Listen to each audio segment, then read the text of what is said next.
Hello everybody, are we here to solve this little mystery on whether or not these two sets are exactly alike? These are the generic tools that you've all seen online on eBay or Amazon. They're the acrylic tools with the little swirly different colors on the inside. We've all seen them. We probably all have them. And as you can see, I have two sets of them. One set is bent. I have bent tips on the edge of the tools, and those did not come that way. I bent them, and I'm going to show you how I did that a little later on in this video.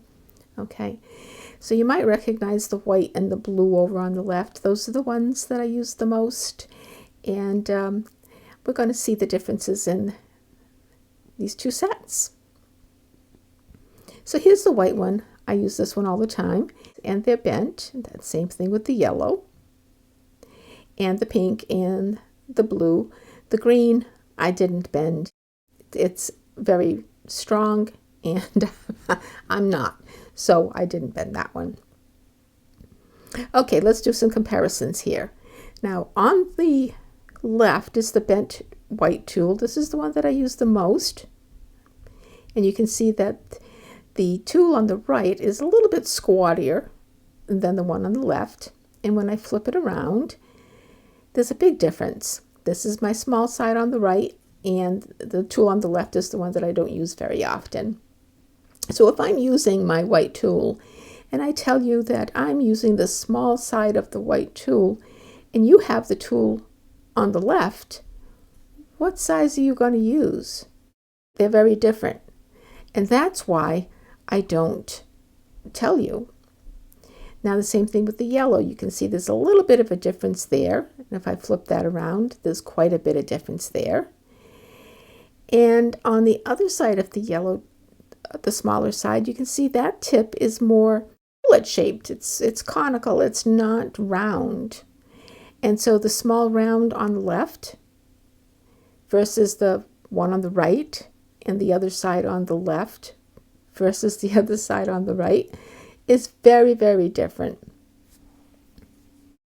Now I want to make it perfectly clear here that when I'm talking about the size of the tools not being alike, there are vendors that have their own sets of tools. They make them, they sell them in sets, and they are numbered or lettered. And when they are working with them and they tell you that you can, you should use size A, B, or 1, 2, 3, whatever, rest assured that those are the correct sizes. I'm speaking specifically about these generic tools, and this is what I use, okay? Okay. So now here's another piece, another set of generic tools, and I'm going to show you how I bent the tips.